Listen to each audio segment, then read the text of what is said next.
आप देख रहे हैं लाइव इंडिया सबसे फास्ट।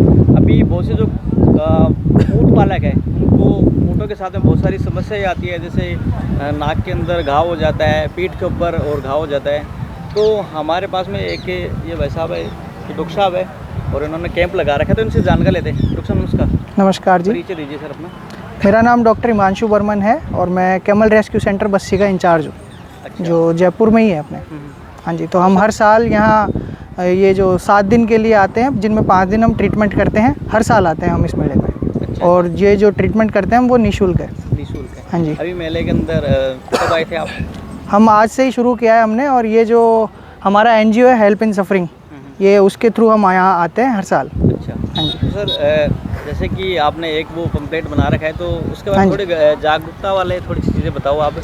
तो ये हमने लीफलेट बनवा रखा है हमारा, तो इसमें काफ़ी चीज़ें बता रखी है कि जैसे चित्र सहित बता रखी है। जैसे अपने ऊँट वाले जो है कम पढ़े लिखे होते हैं, तो उनके लिए हमने विद डायग्राम और नीचे कुछ लिखा भी है कि अगर कोई पढ़ा लिखा हो तो वो समझ भी जाएगा पढ़ के भी। तो इसमें जैसे हमने बता रखा है कि ये नाक का घाव हो जाता है, और जो अपने को हार्नेस होती है वो ऐसे बांधनी होती है, और एक जो ऊँट को कंट्रोल करने के लिए जो चीज़ होती है नाक में पहनाई जाती है, जिसको नकेल बोला जाता है।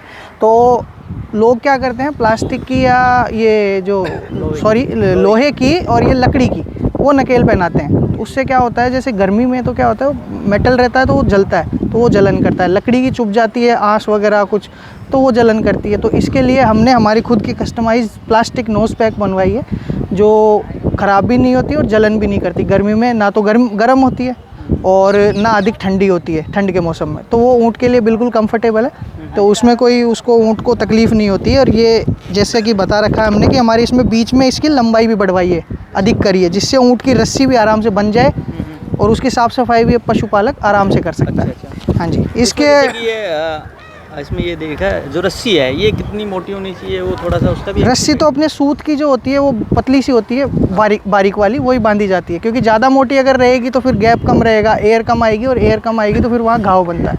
अच्छा। इसीलिए हवा लगते रहनी चाहिए। इसके बाद हमने यहाँ दिखा रखा है कि पीठ के घाव क्यों होते हैं, क्योंकि ये जो लकड़ी की बांधते हैं, काठ जिसको बोलते हैं, और हमारी लैंग्वेज में इसको शडल बोला जाता है, तो वो बिना गद्दीदार होती है, तो वो घाव बनता है। इसके लिए ऐसी गद्दीदार हमने विद चित्र बनाई है इस तरीके की, है ना? पूरा पूरा डायग्राम बना रखा है कि ऐसे पूरा गद्दीदार लगाओ। पीछे हमारे ये जो गाड़ा रहता है, इसके पीछे कोई लाइट नहीं होती है, उसकी वजह से तो दुर्घटना हो जाती है रात के समय में। तो हम क्या किया है कि इसको रिफ्लेक्टर बोलते हैं हम, तो ये भी लगा रहे हैं हम हर ऊँट गाड़ी के पीछे, वो भी फ्री ऑफ कॉस्ट लगा रहे हैं। हमारे 2 लोग हैं वो गए हुए हैं। अच्छा। अभी जहाँ हाँ जी, अभी 2 लोग गए हुए हैं, वो जहाँ भी उनको गाड़ी दिखती है वो लगा देते हैं। और ये बाकी तो ऊँट की ये जो नॉर्मल पीठ किसको बोलते हैं, टांग किसको बोलते हैं, बता रखा है, सामान्य परिचय दे रखा है। जैसे अभी यहाँ पर किस चीज़ का ट्रीटमेंट होता है? अभी यहाँ पर सभी चीज़ों का ट्रीटमेंट होता है ऊँट में। जैसे कि यहाँ घाव बन जाते हैं ऊँट के, पैर में कोई घाव हो गया या नाक में घाव हो गया, नाक में कीड़े पड़ गए, या अभी जैसे इस बार सर्दी जुकाम ज़्यादा लग रखी है ऊँटों के, नाक से पानी आ रहा है, तो उन सारे इंजेक्शंस वगैरह जो हमारे पास मैंडेटरी होते हैं वो सारे। कई बार डॉक्टर साहब ऐसा होता है कि कई कॉमन बीमारियाँ होती है जिसकी वजह से ऊँट की डेथ भी हो जाती है, डॉक्टर वगैरह हाँ जी। हो सकता है कि तुरंत ना पहुँचे, तो क्या कुछ ध्यान में रखना चाहिए उस टाइम वैसी सिचुएशन होती है? तो पहली बात तो ऐसी कोई बीमारी होती है तो सबसे पहले नज़दीकी अस्पताल में अपने को जाना चाहिए। सबसे पहला कदम यही होना चाहिए, क्योंकि हम भी देखो हर टाइम अवेलेबल नहीं हो सकते हैं।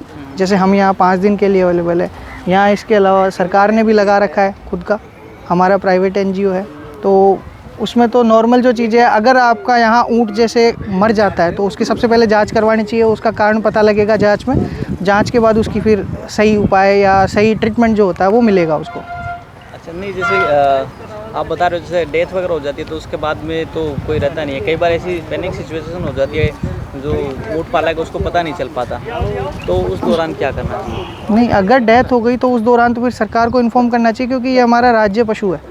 तो वो जो प्रोसेस भी रहती है उसमें? क्लेम वगैरह की वो देखो गवर्नमेंट की प्रोसीजर्स होती है, वो उसका हमें इतना हाँ जी, क्योंकि हमारा प्राइवेट है, वो गवर्नमेंट का काम है। तो कितने बजे से कितने बजे तक की सर्विस रहती है? जी हमारा 9 से 4 का है। 9 से 4। हाँ जी।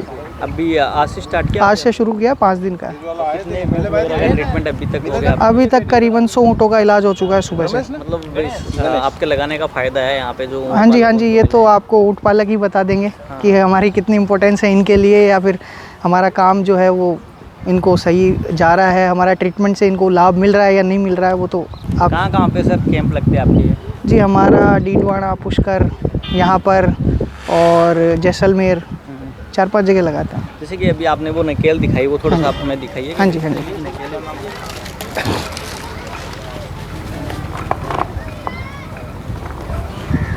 ये हमारी जो है नकेल है, एक छोटी साइज़ में अवेलेबल है और एक बड़ी साइज़ में अवेलेबल है। लेंथ दोनों की लंबाई देख सकते हैं और ये प्लास्टिक की है तो गर्म भी नहीं होती। तो ये पशुपालकों की, ये हमारी खुद की बनाई हुई है, मार्केट में मिलती नहीं है और ये हम सब फ्री में दे रहे हैं। अच्छा, फ्री में कोई चार्ज नहीं ले रहे हम इसका, ना रिफ्लेक्टर का, किसी भी चीज़ का, हम ये पूरा निःशुल्क है।